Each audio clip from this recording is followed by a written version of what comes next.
Assalamualaikum warahmatullahi wabarakatuh.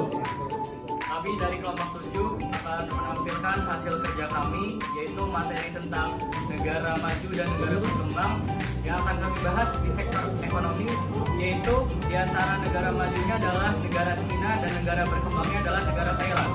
Sebelumnya, izinkan kami memperkenalkan diri terlebih dahulu, mulai dari sebelah sini. Nama saya Alex. Nama saya Ali Fikri. Nama saya Arvindra Rizky Imani. Selamat menyaksikan. Perekonomian di negara Cina. Ekonomi Cina maju karena berhasil mendirikan pabrik-pabrik yang memproduksi berbagai macam produk. Berikut ini adalah penjelasannya. Hai semua, ketemu lagi sama aku Luna. Selamat datang di channel Ngomongin Uang. Di video kali ini aku mau bahas tentang sebuah negara yang ekonominya berkembang pesat banget dalam 20 tahun terakhir, yaitu Cina. Secara ekonomi, negara Cina tuh saat ini adalah negara superpower nomor 2 di dunia. Ekonomi Cina juga digadang-gadang nih, bakalan nyali pertumbuhan ekonomi Amerika dan jadi negara ekonomi terbesar di dunia dalam beberapa tahun ke depan. Tapi kalian tahu nggak nih, kalau sekitar 40-50 tahun yang lalu, negara Cina ini tuh masih jauh banget dari kata maju, kaya ataupun sejahtera. Kehidupan masyarakat Cina dulu tuh sederhana banget, dimana hampir semua kepemilikan rakyat tuh dijatah-jatahin gitu sama pemerintah. Wah, kok bisa ya? Negara yang masyarakatnya hidup sederhana, akhirnya bertransformasi jadi negara superpower dengan kekuatan nomor 2 di dunia. Nah, buat dapetin jawabannya, aku mau ngajak kamu jalan-jalan dulu ke masa lalu Cina, di era tahun 60-80-an. Saat itu, Cina masih ada di bawah kekuasaan Mao Zedong, yang erat banget sama ideologi komunismenya. Di mana nih, sistem ekonominya tuh bener-bener dikendaliin sama pemerintah pusat. Artinya apa? Cina jadi negara yang terisolasi dari perdagangan internasional, dan pemerintah tuh jadi distributor tunggal dari semua bentuk kebutuhan manusia. Mulai dari bahan pangan, pakaian, obat, meja, kursi, sabun, sampai kacamata. Pokoknya semuanya deh. Singkat cerita nih, kebijakan terpusat itu bikin alokasi sumber dayanya nggak efisien. Soalnya kan tingkat kebutuhan masyarakat itu terus bergerak dinamis, dan satu entitas pemerintah aja nggak akan sanggup gitu ya, buat memenuhi dinamika permintaan masyarakat yang begitu kompleks. Dampak dari kegagalan distribusi tunggal ini tuh parah banget, di mana Cina pernah ngalamin bencana kelaparan hebat selama 3 tahun, yang ngerenggut korban sampai puluhan juta jiwa. Titik balik dari keadaan mereka baru dimulai di tahun 1978, ketika Mao Zedong tuh meninggal dan digantiin sama Deng Xiaoping, yang bikin program reformasi ekonomi. Nah, sebenarnya apa aja sih faktor utama yang bikin Cina akhirnya jadi superpower? Sebetulnya, kebangkitan ekonomi Cina bukan proses yang instan dan sederhana. Ada banyak banget faktor yang berperan selama puluhan tahun. Tapi di video kali ini, aku mau bahas nih, 5 faktor yang menurut kami tuh paling berperan dan jadi katalis kemajuan ekonomi Cina. 5 faktor itu adalah, yang pertama reformasi sistem ekonomi. Yang kedua itu kebijakan ketat buat investor asing. Yang ketiga kebijakan moneter. Yang keempat ekspansi ekspor. Dan yang terakhir itu adalah konsumsi dalam negeri. Kita bahas satu-satu yuk. Yang pertama kita bahas tentang reformasi sistem ekonomi. Program Deng Xiaoping ini tuh dimulai sama sistem ekonomi yang lebih terdesentralisasi. Di mana ya, aktivitas ekonomi nggak lagi dikendalikan penuh sama pemerintahan pusat, tapi diotonomiin ke masing-masing pemerintah daerah. Deng tuh juga ngapus nih sistem kuota buat produksi pertanian dan ngizinin rakyat buat ngejual surplus produksi pertanian mereka. Hasilnya ya, para petani tuh mulai ngedapetin kesejahteraan dari penjualan pertanian dan ekonomi Cina juga mulai nunjukin tanda-tanda kebangkitan. Di sisi lain, pemerintah tuh juga mulai ngizinin pendirian perusahaan swasta dan aktivitas kewirausahaan. Seiring dengan itu, Cina juga mulai buka diri terhadap perdagangan internasional dan ngundang investor asing buat berinvestasi di beberapa wilayah Cina yang disebut sebagai Special Economic Zone atau SEZ. Jadi SEZ itu adalah wilayah khusus yang dikasih hak istimewa buat ngejalanin ekonomi secara bebas dan juga ngelakuin perdagangan internasional. Di wilayah inilah, perusahaan-perusahaan terutama perusahaan asing nanemin modal dengan cara ngebangun pabrik buat aktivitas produksi mereka. Pemerintah Cina tuh memfasilitasi mereka dengan buruh yang dibayar murah, infrastruktur yang memadai, dan insentif pajak buat aktivitas ekspor dan impor barang produksi. Buat ngedukung program ini, pemerintah Cina ngebangun banyak aspek fundamental dari sektor industri, kayak jalur kereta api, jalan raya, pelabuhan, dan juga bandara yang saling terkoneksi di wilayah-wilayah SEZ. Pemerintah tuh juga ngelakuin aglomerasi industri dengan ngelompokin beberapa industri yang punya kesamaan karakteristik dalam satu wilayah tertentu. Hasilnya apa? Terciptalah jaringan distribusi yang tertata rapi banget, yang akhirnya bikin proses produksi di Cina bisa dilakuin dengan efisien dan juga ngehemat banyak biaya produksi. Konsep SEZ ini terbukti sukses dan jadi fondasi yang kokoh dalam dunia industri Cina, dan akhirnya narik banyak investor asing buat ngebangun pabrik industrinya di sana. Sekarang kita lanjut ke faktor kedua, yaitu kebijakan ketat buat investor asing. Jadi Cina tuh nggak sembarangan nih buat nerima investor asing yang masuk ke negaranya. Ada banyak banget kebijakan ketat yang harus dipatuhi sama investor asing tersebut. Salah satunya tuh adalah kewajiban buat nyalurin investasi berupa proyek padat karya yang bersentuhan langsung sama sektor real, kayak pembuatan pabrik dan juga industri produksi. Jadi investor asing tuh nggak boleh tuh cuma nyalurin modal doang buat dipinjem sama pengusaha lokal Cina. Udah gitu tinggal dapat profit dan bunga pinjaman doang. Dengan kebijakan ini, investor asing nggak bisa dengan mudah seenaknya narik aset investasi mereka balik. Karena kan uang yang mereka salurin tuh udah berubah bentuk jadi pabrik dan juga infrastruktur industri yang padat karya.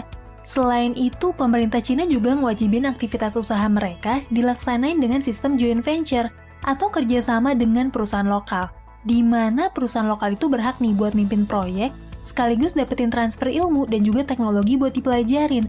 Berkat cara ini, Cina bisa mempelajari dan memproduksi ulang teknologi-teknologi kunci yang sebelumnya tuh dikuasain sama beberapa negara lain, kayak komputer, peralatan elektronik, komunikasi, bahkan teknologi militer. Dari sinilah muncul banyak perusahaan lokal Cina yang mampu memproduksi barang dengan level kualitas yang bisa nyaingin barang-barang dari Eropa, Jepang, dan juga Amerika, tapi bisa diproduksi dan dijual dengan harga yang jauh lebih murah. Sekarang kita bahas faktor selanjutnya, yaitu kebijakan moneter dari Bank Sentral Cina. Seiring dengan peningkatan industri lokal nih, sektor perbankan Cina tuh juga dapetin limpahan likuiditas yang besar banget dari tabungan perusahaan-perusahaan lokal yang makin bertambah. Dengan modal ini, sejak tahun 1995, Cina tuh terus beli obligasi pemerintah Amerika, alias jadi negara pemberi pinjaman utang kepada Amerika. Amerika awalnya tentu seneng dong, karena kan mereka terus dapetin dana segar dengan bunga kecil. Apalagi dengan pembelian obligasi negara ini, pemerintah Cina tuh harus nuker yuan jadi US dollar secara besar-besaran. Akibatnya apa? Nilai yuan terus menurun, sementara nilai US dollar terus menguat. Dengan demikian, Amerika tuh bisa terus-terusan beli produk Cina dengan harga yang miring, karena kan nilai tukar US dollar terhadap yuan terus menguat. Tanpa sadar, justru hal inilah yang jadi bom waktu buat Amerika. Dengan penurunan nilai yuan, produk-produk bikinan Cina tuh jadi makin murah di pasaran internasional. Tercatat sejak tahun 1995, nilai mata uang yuan jatuh mendadak terhadap US dollar dan stabil di angka 8,277 selama kurang lebih 10 tahun. Akibatnya apa? Produk Cina tuh makin nguasain pasaran global, ngalahin produk-produk pesaing dari negara maju yang dulunya tuh jadi investor mereka. Satu persatu, raksasa industri kayak Jerman dan Jepang akhirnya tersusul nih sama penjualan ekspor Cina. Seiring dengan itu, kualitas produk dari barang-barang Cina juga makin bisa bersaing, atau bahkan nyamain level kualitas produk-produk kelas dunia. Tanpa terasa, seluruh dunia jadi bergantung sama Cina.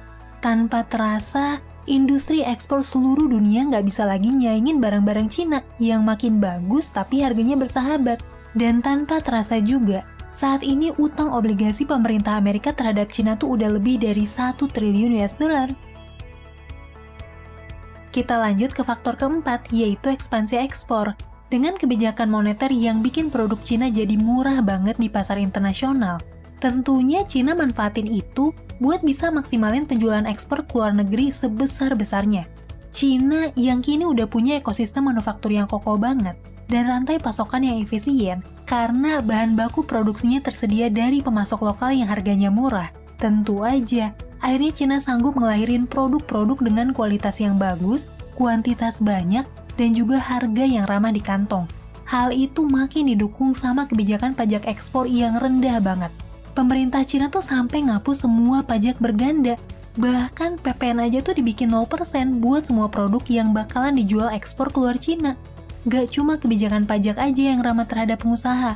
Pemerintah tuh juga ngasih subsidi gitu ya kepada kawasan industri Misalnya nih, khusus buat kawasan industri, semua tagihan air dan listrik itu disubsidi 30% sama pemerintah. Hal itu tentu bikin para pengusaha semakin produktif dan berani gitu buat jual produk dengan harga yang lebih murah di pasar internasional. Hasilnya, di tahun 2017, Cina itu adalah eksportir terbesar di dunia dengan nilai ekspor mencapai 2,4 triliun US dollar. Dan faktor terakhir adalah dari sisi konsumsi dalam negeri. Sejak SD, kita semua pasti udah tahu nih, kalau Cina tuh selalu jadi negara dengan jumlah penduduk terbanyak di dunia. Artinya apa? Industri lokal di Cina nggak perlu khawatir tuh kehilangan konsumen. Seluruh masyarakat Cina sendiri aja udah lebih dari cukup buat jadi konsumen tunggal yang punya daya serap pasar yang luar biasa banget. Dengan begitu, banyak industri lokal di Cina yang nggak perlu bingung buat nyari pembeli. Soalnya di negara sendiri aja, barang konsumsi apapun bakal dengan mudah terserap pasar. Apalagi nih, daya beli masyarakat Cina tuh makin meningkat seiring dengan pertumbuhan ekonomi selama bertahun-tahun. Berdasarkan survei dari CIA Factbook di tahun 2017, jumlah orang yang berada di garis kemiskinan tuh cuma 3,1% dari jumlah penduduk dan terus berkurang sampai sekarang. Cina yang sekarang itu udah beda 180 derajat dari Cina tahun 70-an. Cina yang dulu tuh nggak punya banyak pilihan karena semua hal dijatah sama pemerintah, sekarang malah jadi kekuatan pasar produksi sekaligus konsumsi yang luar biasa besar.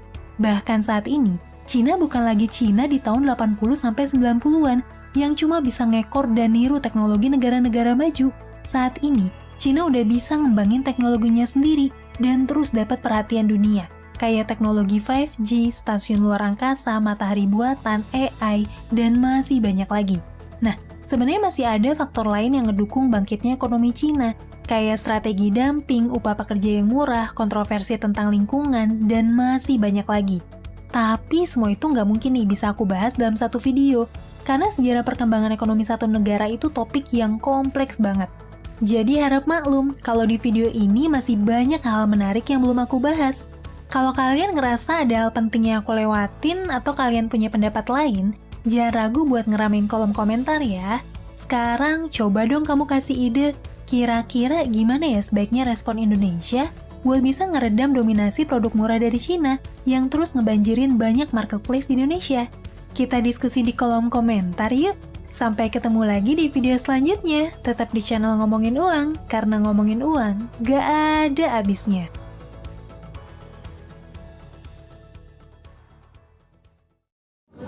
Perekonomian di negara Thailand. Pertumbuhan ekonomi tersebut salah satunya ditopang sektor pertanian. Ekonomi Thailand adalah antara yang paling pesat berkembang di Asia dan kedua terbesar selepas Indonesia di Asia Tenggara.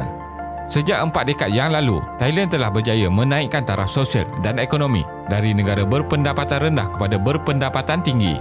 Thailand juga menjadi negara yang selalu disebut kerana kejayaannya dalam sektor ekonomi dan seterusnya mengurangkan tahap kemiskinan rakyat. Pada tahun 1960-an, kekayaan hasil bumi seperti padi, getah, tebu dan juga hasil laut telah menjadi hasil ekspor utama negara ini. Pada tahun 1980-an hingga 1990-an, negara ini melonjak menjadi negara yang moden dengan pelbagai hasil perdagangan ke peringkat antarabangsa. Jumlah tenaga kerja yang ramai juga menjadi pemangking kepesatan ekonomi. Walaupun berlaku ketidakstabilan dalam politik, namun pemerintah tidak sama sekali menyekat pelaburan dari luar. Jadi, video kali ini kita akan melihat bagaimana Thailand menjana ekonomi. Teruskan menonton. Strategi perindustrian yang baik. Sebelum memasuki fasa perindustrian, Thailand telah stabil dalam sektor pertanian yang menjadi perangsang kepada pembangunan industri lain selepas itu. Pada tahun 1960-an, strategi perindustrian dibuat untuk menggantikan barangan import seperti untuk memproses makanan. Oleh itu, produk agriculture digunakan sebagai sumber untuk industri pembuatan tempatan. Pekerja tempatan yang ramai dan hasil bumi tersedia menyebabkan industri pembuatan serta pengilangan berjalan lancar, seterusnya mampu diekspor. Strategi menggunakan sumber yang sedia ada serta banyak ini melancarkan perkembangan ekonomi Thailand. Kepelbagaian dalam membangunkan ekonomi. Ini dibuktikan dalam kebolehan penduduk yang bermula daripada sektor pembuatan berasaskan hasil pertanian kepada perindustrian yang lebih rumit dan moden. Kepelbagaian industri juga disokong oleh kemasukan sumber pelaburan yang banyak dari luar untuk industri barangan elektronik, hartanah, petrokimia dan pemprosesan makanan. Pada tahun 1980-an, jumlah pelaburan asing adalah bernilai sekitar 8 bilion US dollar dari negara seperti Jepun, China, Korea dan Amerika Syarikat. 50% dari produk hasil industri merangkumi 20% pekerja industri dijana oleh pelaburan dari luar yang berminat dengan kos pembuatan rendah di negara ini. Pentadbiran Perdana Menteri Thailand pada tahun 1980 hingga 1988 yang membuat polisi berterusan bagi memberikan keyakinan kepada sektor swasta untuk sama-sama terlibat dalam arus ekonomi. Pentadbiran beliau yang dibantu oleh para teknokrat dan penasihat pakar berjaya membuka kembali ekonomi kepada pasaran antarabangsa dan memodelkan sektor kewangan yang telah lama ketinggalan. Beliau juga membuat rancangan pembangunan negara kelima 1982 hingga 1986 bagi mengurangkan kesesakan industri di Bangkok dengan membina pusat perindustrian di kawasan timur. Pelabuhan, industri pembuatan berat, kenderaan dan petrokimia berkembang seiring dengan pembangunan infrastruktur baru seperti jalan raya dan landasan kereta api. Gandingan sektor swasta. Kerajaan Pentadbiran Perdana Menteri Prem juga melaburkan duit untuk pembangunan sektor industri dan menggalakkan banyak syarikat swasta lain untuk terlibat dalam aktiviti pengeksportan. Pada tahun 1981, satu polisi dibuat untuk membantu menjayakan kerjasama sektor awam dan swasta bagi menggalakkan penglibatan usahawan swasta yang berjaya untuk terlibat dalam perusahaan negeri. Oleh itu, perkembangan ekonomi yang rancak juga adalah disebabkan sektor swasta yang bersama-sama melabur dalam pelbagai sektor industri. Krisis kewangan Asia. Pada akhir tahun 1990-an, hutang luar Thailand sebanyak 16 bilion US dollar, iaitu kira-kira 10% daripada hasil nilai ekspor dan ianya masih diparas boleh dikawal. Pada tahun 1997, hutang negara Thailand melonjak kepada 90.5 bilion US dollar ditambah dengan lambakan pinjaman tidak berbayar yang akhirnya menyebabkan kejatuhan banyak sektor kewangan di Thailand. Keruntuhan sistem kewangan telah merapuhkan pelbagai ekonomi lain yang bergantung kepada pinjaman daripada pihak bank. Hutang sektor awam meningkat daripada 4% dari nilai KDNK pada tahun 1996 kepada 18% dari nilai KDNK pada tahun 1999. Dana Kewangan Antarabangsa IMF memberi bantuan sebanyak 17.2 bilion US dollar pada Ogos 1997 untuk memperbaiki sektor kewangan dan menstruktur semula industri di Thailand. Pelbagai reformasi dalam polisi dibuat untuk meningkatkan ketulusan dan accountability di samping menambah baik bidang pendidikan, perkhidmatan sosial dan sumber manusia. Krisis ekonomi ini memberikan pengajaran besar tentang kepentingan pengurusan hutang negara yang terkawal walaupun di dalam mana-mana sektor. Kesimpulannya, bagi meneruskan kerancakan ekonomi, kerajaan Thailand telah merancang pelan yang dikenali sebagai Thailand 4.0 pada tahun 2016 bagi meneruskan pelan-pelan sebelumnya. 1.0 pertanian, 2.0 pembuatan ringan dan 3.0 industri berat. Thailand 4.0 ini bercirikan kesepaduan dalam perniagaan digital, sistem sosial dan infrastruktur. Dengan ini, Thailand akan dapat terus berdaya saing menuju status negara maju.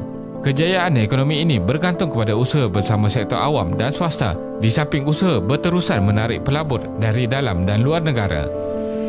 Terima kasih kerana menonton dan jangan lupa subscribe. Jumpa lagi. Assalamualaikum warahmatullahi wabarakatuh. Perkenalkan, nama saya Andre Hamzah, mahasiswa STKIP PGRI Bandar Lampung semester 6.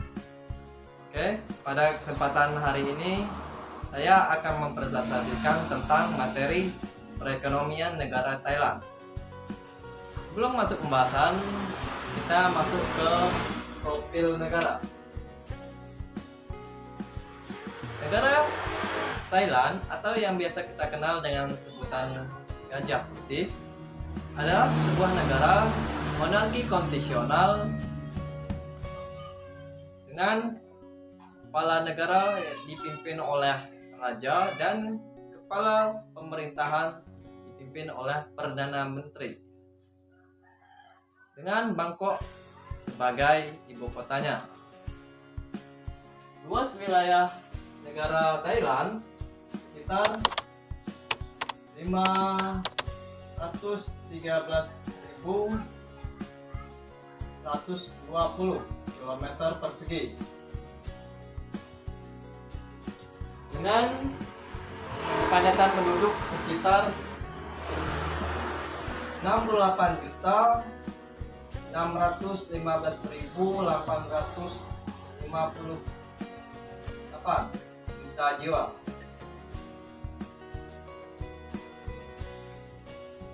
Oke, sampai sini paham? Oke, kita masuk ke pembahasan kedua, yakni perekonomian negara Thailand. Ekonomi Thailand sebelum pandemi. Ekonomi Thailand merupakan salah satu negara yang paling berkembang, terbesar kedua setelah Indonesia di Asia Tenggara. Dari 4 dekade silam, Thailand telah menarikan taraf sosial dan ekonomi dari negara berpendapatan rendah ke berpendapatan tinggi. Thailand juga disebut sebagai negara yang mampu mengurangi angka kemiskinan rakyatnya. Untuk sektor ekonomi Thailand terbagi menjadi 3, yakni sektor pertanian, sektor pertambangan, dan sektor industri. Sektor pertanian seperti padi, getah, dan tebu. Untuk pertambangan seperti pertambangan minyak, timah, dan sebagainya. Untuk industri itu seperti pariwisata, mebel, manufaktur, dan sebagainya. Thailand memiliki sistem ekonomi yang sama dengan Indonesia dan Filipina, yakni sistem ekonomi campuran. Adapun sektor andalan Thailand yakni sektor agraris, yang dimana Thailand merupakan salah satu negara penghasil beras terbesar di dunia. Sektor pariwisata tak kalah berkontribusi pada perekonomian Thailand. Sektor ini memperoleh keuntungan tambahan dari melemahnya mata uang baht dan stabilnya politik di Thailand. Dan di tahun 2002, jumlah pariwisata yang berkunjung ke Thailand mencapai 10,9 juta orang. Angka ini meningkat sebesar 7,3% dari tahun sebelumnya yang berjumlah 10,1 juta orang. Sebelum terjadi krisis finansial, perekonomian Thailand memiliki angka pertumbuhan produksi yang bagus, yakni rata-rata 9,4 per tahun. Limpahnya tenaga kerja dan sumber daya, konservasi fiskal, kebijakan investasi terbuka, dan pendorongan sektor swasta merupakan dasar kesuksesan ekonomi Thailand pada tahun sebelumnya. Negara ini mengelola beberapa jasa seperti pembangkit listrik, transportasi, komunikasi, dan sebagainya. Pemerintahan kerajaan Thailand sangat positif dalam menerima investasi asing, asalkan memenuhi persyaratan dapat mendaftar hak investasi istimewa melalui Dewan Investasi Thailand. Untuk menarik investasi asing lainnya, pemerintah telah mereformasi peraturan investasinya. Ekonomi pasca pandemi. Ekonomi Thailand pada kuartal pertama di tahun 2020 mengalami konstruksi tak tajam dalam 8 tahun terakhir. Menurut data Badan Perencanaan Negara,